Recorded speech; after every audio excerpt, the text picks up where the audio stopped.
வணக்கம் மக்களே. நம்ம சேனலில் தொடர்ந்து ரிவ்யூஸ் தாங்க பார்த்துக்கிட்டு இருக்கோம். அந்த வகையில் இப்போ நம்ம எதை பற்றின ரிவ்யூ பார்க்க போகிறோம் அப்படின்னா, நம்ம கார்த்தி கதையில் February 21 இன்னைக்கு என்ன நடந்துச்சு அப்படிங்கிறத பற்றி நம்ம இந்த வீடியோவில் பார்க்க போகிறோம். ஸோ மறக்காமல் இந்த வீடியோவுக்கு லைக் பண்ணிக்கோங்க. நம்ம சேனலையும் சப்ஸ்கிரைப் பண்ணிவிட்டு பக்கத்தில் உள்ள பெல்லைக்கானை கிளிக் பண்ணி ஆல்னு செட் பண்ணிக்கோங்க. அப்போ தாங்க அடுத்த வீடியோஸ் போடும் பொழுது உங்களுக்கு நோட்டிஃபிகேஷன் வரும், பார்க்கலாம். சரி வாங்க வீடியோக்குள்ளே என்ன நடக்குது அப்படிங்கிறத பற்றி நம்ம பார்ப்போம். மாயாவும் மகேஷும் வீட்டில் தாங்க இருக்காங்க. மாயா வந்துட்டு சொல்கிறாங்க, சரிங்க மேடம், நாங்கள் வீட்டுக்கு கிளம்புறோம். சாமுண்டி சரி அவங்கள ஒரு நிமிஷம் நில்லுங்க அப்படின்னு சொல்ல, மாயா கேட்குறாங்க, சொல்லுங்க மேடம். சாமுண்டி சரி சொல்கிறாங்க, இங்கே பாருங்க, நாளைக்கு சாயந்தரம் மாப்பிள்ளை ஊர்வலம் ஆரம்பிக்க போகுது. அதனால நீங்கள் வந்துட்டு நாளைக்கு சாயந்தரமே இங்கே வந்துருங்க, அதான் சரியாக இருக்கும். இதை கேட்டதோட மாயாவும் சரிங்க மேடம், நான் கண்டிப்பாக வரேன் அப்படின்னு சொல்லிட்டு அவங்களும் மகேஷும் அந்த இடத்துல இருந்து போகிறாங்க. அப்போ சாமுண்டீஸ்வரி அவங்க ரெண்டு பேருமே பார்த்து பயங்கரமாக மறைச்சிட்டு இருக்காங்க. எவ்வளோ தைரியம் இருந்தால் இவ்வளோ பெரிய உண்மையை ரெண்டு பேரும் மறைச்சிக்கிட்டு என் குடும்பத்தை ஏமாத்த நினைப்பாங்க. இதுக்கு ரெண்டு பேருக்கும் நாளைக்கு சரியான ஆப்பு காத்துக்கிட்டு இருக்கு அப்படின்ட்டு நம்ம சாமுண்டீஸ்வரி கோவமாக நின்றுக்கிட்டு இருக்காங்க. அப்போ ரேவதியோட முகமே சரியில்லாததை நம்ம சாமுண்டீஸ்வரி கவனிக்கிறாங்க. சாமுண்டீஸ்வரி ரேவதியை பார்த்து, என்னம்மா ரேவதி, ஒரே கவலையா இருக்க? அப்ப ரேவதி சொல்றாங்க, ஒன்றும் இல்லம்மா. சாமுண்டீஸ்வரி சொல்றாங்க, இங்க பாருமா, கல்யாணம் ஆக போகுதுன்னு கவலையா இருக்கியா? இங்க பாரு, என்னைக்கா இருந்தாலும் நீ இந்த வீட்டுல தான் இருக்க போற. உன்னை இந்த வீட்டுல இருந்து யாரும் கூட்டிட்டு போக போறதில்ல. அதனால அம்மாவை விட்டு பிரியிறோம், அக்காவை விட்டு பிரியிறோம், தங்கச்சியை விட்டு பிரியிறோம், அப்பாவை விட்டு பிரியிறோம் அப்படின்னு கவலைப்பட வேண்டியதில்லை. ரேவதியும் சரிம்மா அப்படின்னு சொல்ல, அப்ப நம்ம மயில் வாங்கணும்னு நினைக்கிறாரு. பாவம் அத்தை, ரேவதி இதுக்காக கவலைப்படுறா அப்படின்னு நினைச்சுக்கிட்டு இருக்காங்க. ஆனா அந்த மாயா வளர்ப்பு சரியில்லை அப்படின்னு சொன்னதுனாலதான் ரேவதி ரொம்ப கவலையா இருக்காங்க அப்படிங்கிறது அத்தைக்கு தெரியல. ஒருவேளை அத்தைக்கு மட்டும் அந்த மாயா திட்டுனது மட்டும் தெரிஞ்சிச்சுன்னா அவ்வளோதான். சாமுண்டீஸ்வரி அத்தை அந்த மாயாவை ஒரு வழி பண்ணிடுவாங்க அப்படின்னு நம்ம மயில்வாகலாம் நினைச்சிட்டு இருக்காரு. அதே நேரத்துல நம்ம ரேவதி வந்துட்டு அவங்க ரூமுக்கு போறாங்க. அப்ப கார்த்தி நேரா ரேவதியை போய் பாக்குறாங்க. ரேவதி கார்த்தி கிட்ட சொல்லுங்க அப்படின்னு சொல்ல, கார்த்தி சொல்றாரு, மேடம், ஏன் மேடம் இவ்வளவு கவலையா இருக்கீங்க? ரேவதி சொல்றாங்க, இல்ல, பணமெல்லாம் அந்த அளவுக்கு முக்கியமே இல்லை, ஆனா அவங்க அப்படி பேசுனது எனக்கு மனசு வருத்தமா இருக்கு. கார்த்தி சொல்றாரு, சரி விடுங்க மேடம், ஏதோ கோவத்துல பேசியிருப்பாங்க அப்படின்னு சொல்லிட்டு கார்த்தி வெளியில வராரு. இன்னொரு பக்கம் சந்திரா நினைக்கிறாங்க, ஐயோ, ரேவதி அந்த மாயாவை பத்தி தப்பா நினைச்சிட்டா, அதுக்கப்புறம் பல விஷயங்கள் வெளியில தெரிய வந்துருமே. சரி நம்ம போயிட்டு எப்படியாவது அந்த மாயாவுக்காக சப்போர்ட் பண்ணுவோம், வேற வழி என்ன அப்படின்னு சொல்லிட்டு அந்த சந்திரா நேரா ரேவதியை போய் பார்க்குறாங்க. ரேவதி நேரா சந்திரா கிட்ட, சொல்லுங்க சித்தி. அப்ப ரேவதி சொல்றாங்க, என்ன சொல்ல வந்தீங்க? சந்திரா சொல்றாங்க, இங்க பாரு, அந்த மாயா அப்படி பேசிட்டாலேன்னு வருத்தமா இருக்கியா? அப்ப ரேவதி சொல்றாங்க, இல்ல சித்தி. சந்திரா சொல்றாங்க, உன் முகத்திலேயே தெரியுது, நீ அவங்க பேசினதுனால ரொம்ப கவலையோட இருக்க அப்படின்னு. இங்க மாயா எதுக்காக அப்படி பேசினாங்க அப்படின்னு கொஞ்சம் யோசனை பண்ணி பாரு. மாயா ரொம்ப ஏழை குடும்பத்துல உள்ளவங்க. அவங்களுக்கு இந்த பணத்தோட அருமை என்னன்னா நல்லாவே தெரியும். ஆனா நம்ம ரொம்ப பணக்காரவங்க. இந்த காசு விஷயத்துல எல்லாம் அந்த அளவுக்கு நம்ம ஈடுபாடு காட்ட மாட்டோம். அவங்க வந்துட்டு நகை காணும் அப்படின்றதோட பொறுப்பாதான் உன்கிட்ட சொல்லியிருக்காங்க. ஏன் இப்படி நகையை தொலைச்சு அப்படின்னு பொறுப்பாதான் உன்கிட்ட சொல்லியிருக்காங்க. ஸோ நீ வந்துட்டு ஏன் கவலைப்படாத.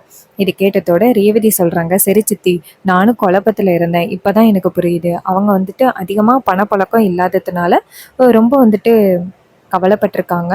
உடனே நகை காணாம போணுச்சு அப்படின்னு நினைச்சதோட அவங்க ரொம்ப கவலைப்பட்டுட்டாங்க. சரிங்க சித்தி, தேங்க்ஸ், நான் ரொம்ப குழப்பத்துல இருந்தேன், குழப்பத்தை நீக்கிட்டீங்க. இதை கேட்டதோட சந்திரா நினைக்கிறாங்க, அப்பாடா, எப்படியோ இந்த ரேவதியை மறுபடியும் தெளிவுக்கு கொண்டு வந்தாச்சு அப்படின்னு சந்திரா வெளியில போயிட்டு நேரா மாயாவுக்கு ஃபோன் பண்றாங்க. மாயா ஃபோன் அட்டன் பண்ணி, சொல்லுங்க மேடம், என்னாச்சு? அப்ப சந்திரா சொல்றாங்க, இங்க பாரு, உனக்கு அறிவு இருக்கா இல்லையா? ஒரு விஷயத்த தெளிவா கொண்டுட்டு போனா அதை ஒழுங்கா தெளிவா நாடகத்தை நிகழ்த்தி எல்லாருமே ஏமாத்தணும். இப்படி காசுக்காக இப்படி வாயை பழக்கிற? இங்க பாரு, வெறும் 10 லட்சம் டைமண்ட் நெக்லஸுக்கு நீ வாயை பொழந்த அப்படின்னா பல கோடி சொத்து ரேவதியோட பேர்ல இருக்கு. அது வேணுமா வேண்டாமா? அப்ப மாயா சொல்றாங்க, மேடம் என்னை மன்னிச்சிருங்க மேடம், நான் அப்படி டக்குன்னு அவசரப்பட்டு ரேவதியை திட்டிட்டேன். அப்ப சந்திரா சொல்றாங்க, நீ திட்டுனதுனால இன்னும் ரேவதியோட முகம் சரியில்லை. நான் போயிட்டு இப்பதான் ரேவதி கிட்ட இது மாதிரி அவங்க அதிகமா பணம் புழக்கம் இல்லாதவங்க, அதனாலதான் அவங்க ஒன்று அப்படி பேசிட்டாங்க அப்படின்னு சொல்லி இப்ப நான் சமாதானப்படுத்திட்டு வந்திருக்கேன். ஏண்டி இப்படி பண்ற? மாயா சொல்றாங்க, சாரி மேடம், இந்த ஒரு வாட்டி மட்டும் என்ன மன்னிச்சிருங்க. சந்திரா சொல்றாங்க, இங்க பாரு, நாளைக்கு மறுநாள் அந்த மகேஷுக்கும் ரேவதிக்கும் கல்யாணம் நடக்க போகுது. தயவு செஞ்சு இடையில எதுவும் சொதப்பி விட்டுறாத. அதுக்கு கேட்டதோட மாயாவும் சரிங்க மேடம், இந்த கல்யாணம் கண்டிப்பா நடக்கணும் மேடம் அப்படின்னு சொல்லிட்டு ஃபோனை கட் பண்றாங்க. அப்புறம் சந்திரா நினைக்கிறாங்க, இந்த கல்யாணம் நடக்காதுரி. கரெக்டா கல்யாணம் நடக்க போற நேரத்துல டக்குன்னு அந்த மகேஷ் ரேவதிக்கு தாலி கட்டின பிறகு மகேஷுக்கும் அந்த மாயாவுக்கும் என்ன தொடர்பு இருக்கு அப்படிங்கிறத சொல்லி ரேவதி வாழ்க்கைய அனாதை ஆக்குறது தாண்டி என்னோட ஃபர்ஸ்ட் திட்டமே அப்படின்ட்டு அந்த சந்திரா நினைச்சிட்டு இருக்காங்க. இன்னொரு பக்கம் நம்ம கார்த்தியும் மயில் வாகனமும் ரூம்குள்ள போறாங்க. அப்ப நம்ம மயில் வாகனம் நேரா கார்த்திகிட்ட, பாத்தியாப்பா அந்த மாயா வெள்ள பிங்கான்னு எப்படி ரேவதிய பேசுதுன்னு, எவ்வளவு தைரியம் இருந்தா நம்ம கண்ணு முன்னாடியே ரேவதி அப்படி பேசும். நான் எதுக்காக தெரியுமா அமைதியா இருந்தேன், அப்பயாவது ரேவதிக்கு அந்த மாயாவோட உண்மையான குணம் தெரியட்டும் அப்படிங்கிறதுக்காக தான் நான் அமைதியா இருந்தேன். என் ஐம்புலன்களையும் கட்டுப்படுத்திக்கிட்டு இருந்தேன். இது கேட்டதோட கார்த்தி சொல்றாரு, சரி அவங்களுக்கு ஒரு ஆப்பு வச்சிடலாமா? மயில்வாகனம் சொல்றாரு, இங்க பாருப்பா கார்த்தி, சொல்லு என்ன பண்ணணும்னு, அவங்கள காலி பண்ணிடலாம். கார்த்தி சொல்றாரு, சரி நம்ம சூப்பரான ஒரு பிளான் போட்டு அந்த மகேஷை ஒரு வழி ஆக்கிடலாம் அப்படின்னு சொன்னதோட நம்ம மயில் வாகனம் சொல்றாரு, என்ன பிளான்? அப்ப கார்த்தி சொல்றாரு, அந்த மகேஷை பத்தியா? மாயா கூட அந்த அளவுக்கு மகேஷை காதலிக்கிற மாதிரி தெரியல.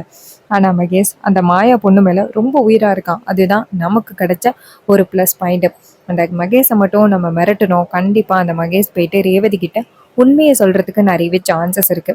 இது கேட்டதோட மயில் வாகனம் சொல்றாரு, சூப்பரு, சரி இதையே நம்ம ட்ரை பண்ணிடலாம் அப்படின்னு சொல்ல கார்த்தி சொல்றாரு, ஃபர்ஸ்ட் அந்த மாயாவை கையில வச்சிருக்கிற போனையும் எடுக்கணும், அந்த மாயாவையும் தூக்கணும். மயில் வாகனம் சொல்றாரு, அந்த மாயா சாதாரண ஆள் கிடையாதே, அவளை எப்படி தூக்குறது? கார்த்தி சொல்றாரு, அதெல்லாம் ரொம்ப சுலபந்தான் அப்படின்னு சொல்லிட்டு நம்ம கார்த்தியை நேரா மயில் வாகனத்துக்கிட்ட ஒரு ஐடியாவை சொல்றாங்க. இதை கேட்டதோட மயில் வாகனமும் சரி அப்படின்னு சொல்றாங்க. அதுக்கப்புறம் நம்ம மயில் வாகனம் நேரா அந்த மாயாவுக்கு ஃபோன் பண்றாங்க.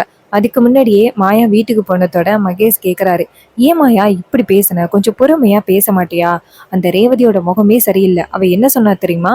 காசை விட பாசம் தான் முக்கியம்னு உன் அண்ணிக்கிட்ட போய் சொல்லுங்க அப்படின்னு சொல்லிட்டு என்னை எப்படி பேசுறா பத்தியா? அப்ப மாயா சொல்றாங்க, என்ன மகேஷ், இப்பவே அந்த ரேவதிக்கு வந்துட்டு சப்போர்ட் பண்ணி என் கிட்ட சண்டை போட வந்துட்டேன். மகேஷ் சொல்றாரு, இங்க பாரு, நான் எதுக்காக தெரியும்னு சொல்றேன், நாளை பின்ன அந்த சொத்து புறா நம்மளுக்கு வேணும்ல, அந்த ரேவதியை ஏமாத்துறதுக்கு அந்த கல்யாணம் நடக்கணும்ல, அது வரைக்கும் அவளை நம்ம ஏமாத்தி தானே ஆகணும். இது கேட்டதோட மாயா சொல்றாங்க, ஆமா மகேஷ், நீங்க சொல்றது சரிதான், நான் கொஞ்சம் அவசரப்பட்டுட்டேன் அப்படின்னு. அப்ப மகேஷ் சொல்றாரு, சரி அப்படின்னு. அதே நேரத்துல நம்ம மயில் வாகனம் நேரா அந்த மாயாவுக்கு ஃபோன் பண்றாங்க. அப்ப மாயா ஃபோன் அட்டன் பண்ணி சொல்லுங்க அப்படின்னு சொல்ல, அப்ப மயில்வாகனம் சொல்றாரு, மேடம் கொஞ்ச நேரத்துக்கு முன்னாடி இந்த நகையெல்லாம் செலக்ட் பண்ணாங்கல்ல, ஸோ உங்களுக்கு என்ன மாதிரி நகை வேணும் கல்யாணத்துக்கு அப்படின்னு கேட்கறதுக்காக சாமுண்டீஸ்வரி மேடம் உங்களை வந்துட்டு ஜுவல் ஷாப்புக்கு வர சொன்னாங்க, வரீங்களா? அப்ப மாயா சொல்றாங்க, ஏய் என்னை எப்படியாவது மிரட்டி தனியா கூப்பிடலாம் அப்படின்னு நினைக்கிறியா? அப்ப மயில்வாகனம் சொல்றாரு, இங்க பாருங்க மேடம், பக்கத்துல மாமா வேணும்னாரு இருக்காரு, அவர்கிட்ட கொடுக்குற பேசுங்க அப்படின்னு. இதை கேட்டதோட மாயாவும் சரி அப்படின்னு சொல்ல, ராஜராஜா மாயாவை பார்த்து, எம்மாடி நான் தாம்மா சம்மந்தி பேசுறேன், இங்க பாருமா, இந்த உனக்கு ஏதோ நிறைய ஜுவல்லெல்லாம் எடுக்கணும் அப்படின்னு சாமுண்டீஸ்வரி சொல்லிக்கிட்டா. ஸோ பக்கத்துல இருக்கிற ஜுவல் ஷாப்புக்கு வந்தா தேவலை. இதை கேட்டதோட மாயாவும் சரி அப்படின்னு சொல்லிட்டு ஃபோனை கட் பண்ணிட்டு, மகேஷ் எனக்கு அவங்க நகை வாங்கி கொடுக்க போறாங்களாம், கல்யாணத்துக்கு போட்டுக்க என்கிட்ட ஒரு நகையும் இல்லை இல்ல, அதனால கேட்குறாங்க. இது கேட்டதோட மகேஷ் சொல்றாரு, சூப்பர் மாயா, நீ போயிட்டு வா அப்படின்னு. மாயாவும் சரி நான் போயிட்டு வரேன் அப்படின்னு சொல்லிட்டு கிளம்புறாங்க கையில ஃபோன் எடுத்துட்டு. மகேஷ் வந்துட்டு வீட்டில் இருக்காரு. அப்போ மாயா என்ன பண்ணுறாங்கன்னா, நேராக அந்த ஜுவல் ஷாப்புக்கு போகிறாங்க. அங்கே போயிட்டு, என்ன இது, இங்கே தானே வரேன்னு சொன்னாங்க, ஆளையே காணோம் அப்படின்னு சொல்லும் பொழுது டக்குன்னு மயில் வாகனம் ஒரு கார் எடுத்துகிட்டு வந்துட்டு அந்த மாயா முகத்தில் மயக்க மருந்து அடித்து மாயாவை தூக்கிடுறாங்க. மாயா வந்துட்டு மயக்க மறைஞ்சிடுறாங்க. அப்போ மயில் வாகனம் கார்த்திகிட்ட, கார்த்தி செம சூப்பராக பிளான் ஒர்க் அவுட் பண்ணியாச்சு, இதுக்கப்புறம் என்ன? அப்ப கார்த்தி சொல்றாரு, இவங்களை கூட்டிட்டு போயிட்டு ஒரு இடத்துல கட்டி போடணும் அப்படின்னு. இது கேட்டதோட மயில் வாகனமும் சரி அப்படின்னு சொல்லிட்டு அந்த மாயாவை பிடிச்சிட்டு போயிட்டு அவங்களோட குடோன்ல கட்டி போடுறாங்க. அதுக்கப்புறம் மாயா லைட்டா கண்முழிக்கிறாங்க. கண்முழிச்சு நேரா கார்த்தியையும் மயில் வாகனத்தையும் பாக்குறாங்க. அப்ப கார்த்தி கேக்குறாரு, என்ன ஈஸியா ரேவதியை ஏமாத்தி சாமுண்டீஸ்வரி மேடத்தையும் ஏமாத்தி கல்யாணம் பண்ணிடலாம் அப்படின்னு நினைச்சிட்டு இருக்கியா? நாங்க எதுக்காக இருக்கோம், உன்னை சுலபமா கல்யாணத்தை முடிக்க விட்டுருவோமா? அப்ப மாயா நேரா கார்த்தியை பார்த்து, இங்க பாரு, இந்த விஷயம் மட்டும் சாமுண்டீஸ்வரி மேடத்துக்கு தெரிஞ்சிச்சுன்னா ஒன்னு சும்மா விட மாட்டாங்க. கார்த்தி சொல்றாரு, இங்க பாரு, அதெல்லாம் நான் பாத்துக்கிறேன், உன் வேலை என்ன, இங்கே உக்காந்துரு அப்படின்னு சொல்ல மாயா சொல்றாங்க, டேய் என்னடா பண்ண போற, எப்படா கல்யாணத்தை நிப்பாட்ட போற?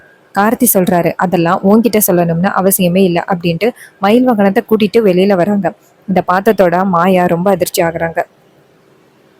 மாயா நினைக்கிறாங்க, ஐயோ இவனுங்க இப்படி பிளான் பண்ணுவாங்கன்னு நான் எதிர்பார்க்கவே இல்லையே, ச்சே கொஞ்ச நேரத்துல சிக்கிட்டனே அப்படின்ட்டு மாயா டென்ஷனா இருக்காங்க.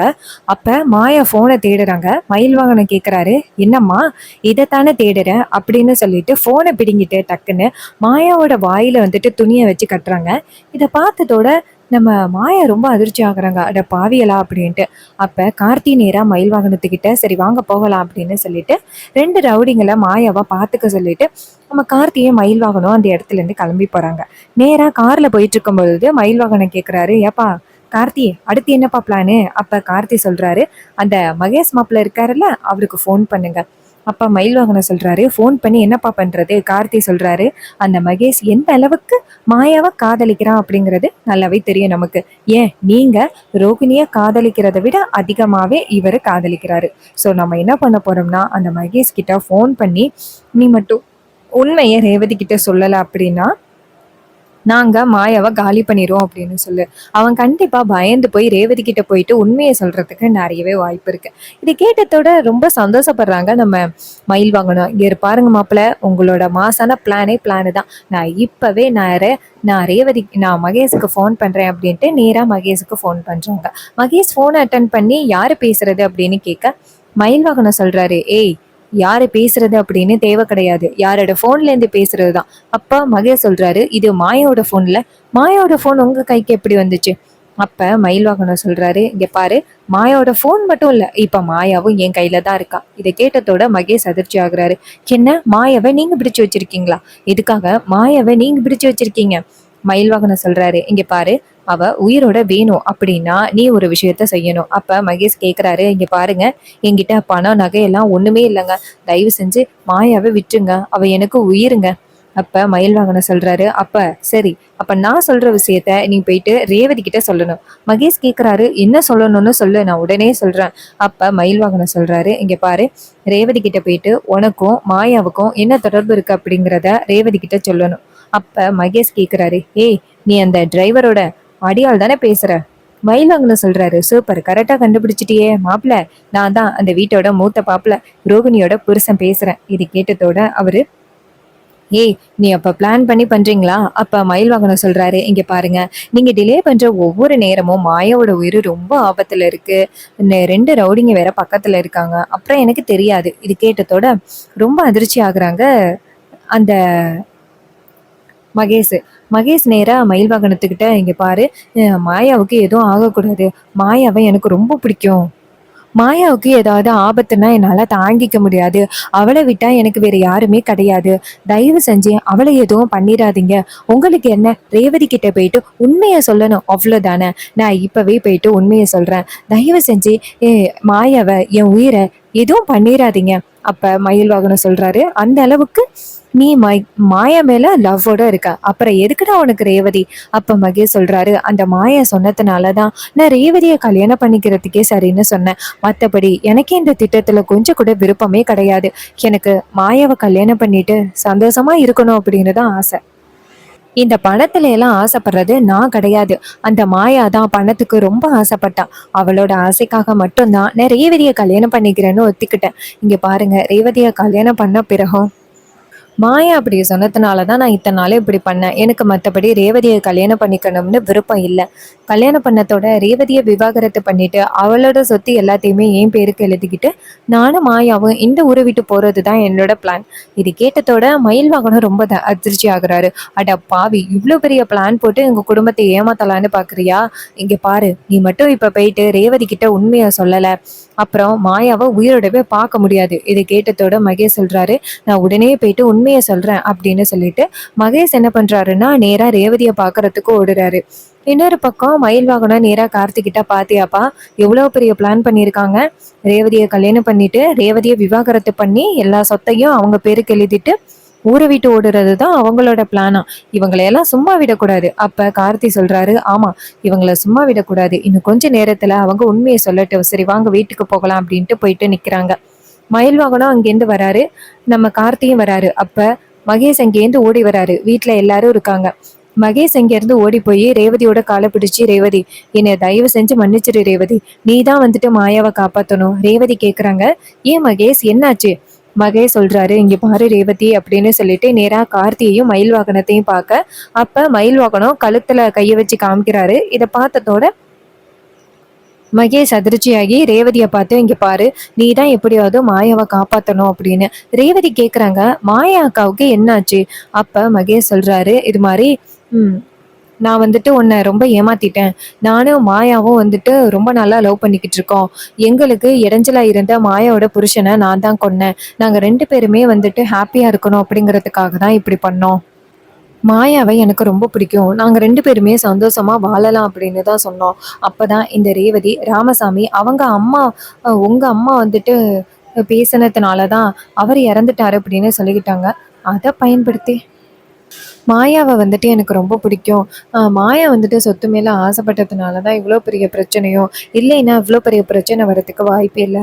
தயவு செஞ்சு சொல்கிறத கேளுங்க அப்படின்னு சொல்லிட்டு நம்ம மகேஷ் வந்துட்டு ரேவதி கிட்ட உண்மையெல்லாம் சொல்கிறாரு. இதை கேட்டதோட சந்திரா நினைக்கிறாங்க, அட பாவி, எவ்வளோ பெரிய பிளான் போட்டால் இவன் ஈஸியாக சொதப்பிட்டானே, இந்த மாதிரி முட்டாள்கிட்டையெல்லாம் இந்த பிளானை கொடுக்கக்கூடாது போல அப்படின்ட்டு சந்திரா ரொம்ப டென்ஷன் ஆகுறாங்க. அப்போ ரேவதி நேராக மகேஷை பார்த்துட்டு, இங்கே பாருங்க இங்கே சொல்கிறது உண்மையா அப்படின்னு சொல்ல, அப்போ மகேஷ் சொல்கிறாரு, ஆமாம் ரேவதி, நான் சொல்கிறது உண்மைதான். நான் செஞ்ச தப்புக்கும் உங்ககிட்ட நான் தயவு செஞ்சு மன்னிப்பு கேட்டுக்கிறேன். இதுக்கு மேலேயும் வந்துட்டு மாயா உயிரோட என் கூட இருக்கணும், எனக்கு சொத்து முக்கியம் இல்லை அப்படின்னு சொன்னதோட ரேவதி நேராக கார்த்தியையும் மயில் வாகனத்தையும் கூப்பிட்றாங்க, இங்கே வாங்க அப்படின்னு. அப்போ அவங்க வந்ததோட ரேவதி சொல்றாங்க, இவங்க என்ன சொல்றாங்க எனக்கு ஒன்றும் புரியல அப்படின்னு. மயில் வாகனம் சொல்றாரு, அம்மாடி ரேவதி, இவன் இப்பதாம்மா உண்மையே சொல்றான். இவனும் மாயாவும் சரியான ஃப்ராடு. நேத்து அந்த சாதாரண நகைக்காக சண்டை போட்டாங்கல்ல, உன்னை திட்டுனாங்கல்ல வளர்ப்பு சரியில்லை அப்படின்னு. ஸோ இதுலேருந்தே தெரியலையா, இவங்களுக்கு பணம் தான் முக்கியம். அதனாலதான் உன்னை இத்தனை நாளும் சுத்தி சுத்தி வந்திருக்காங்க, உன்னை நல்லா ஏமாத்திருக்காங்க. இதை கேட்டதோட ரேவதி ரொம்ப கவலைப்படுறாங்க. அப்ப நம்ம மகேஷ் சொல்றாரு, இங்க பாரு ரேவதி, நான் சொல்றது உண்மைதான். நீ டிலே பண்ற ஒவ்வொரு நேரமும் மாயாவுக்கும் ஆபத்து. இவங்க தான் மாயாவை கடத்தி வச்சுக்கிட்டு உண்மையை சொல்ல சொன்னாங்க. அப்ப ரேவதி நேரா கார்த்திகிட்ட, ராஜா இது உங்க வேலையா? அப்ப ராஜா சொல்றாரு, ஆமா, அப்பதானே அவங்கள பத்தின உண்மைகளை வெளியில கொண்டு வர முடியும், அதனாலதான் இப்படி முயற்சி பண்ணேன். இதை கேட்டதோட அந்த கார்த்தியும், இங்க பாரு ரேவதி, இனிமே கவலைப்படாதீங்க. உங்க அம்மாவுக்கும் ஆல்மோஸ்ட் உண்மை தெரியும். அந்த மல்லிகா இருக்காங்கல்ல, இவங்க 2 பேருக்கும் என்ன தொடர்பு அப்படிங்கிறத சொல்லிட்டாங்க. ஆனா எதுக்காக மேடம் கல்யாணத்தை நிப்பாட்டாம இருக்காங்கன்னு தெரியல. இதை கேட்டதோட ரேவதி சொல்றாங்க, அம்மாவுக்கு தெரியுமா? கார்த்தி சொல்றாரு, ஆமா, நான் மல்லிகா டாக்டரை போய் சந்திச்சேன். அவங்க என்ன சொன்னாங்கன்னா, இது மாதிரி ஆல்ரெடி சாமுண்டீஸ்வரி மேடத்துக்கு உண்மை தெரியும் அப்படின்னு சொன்னாங்க. எனக்கு ரொம்ப அதிர்ச்சி ஆயிட்டு.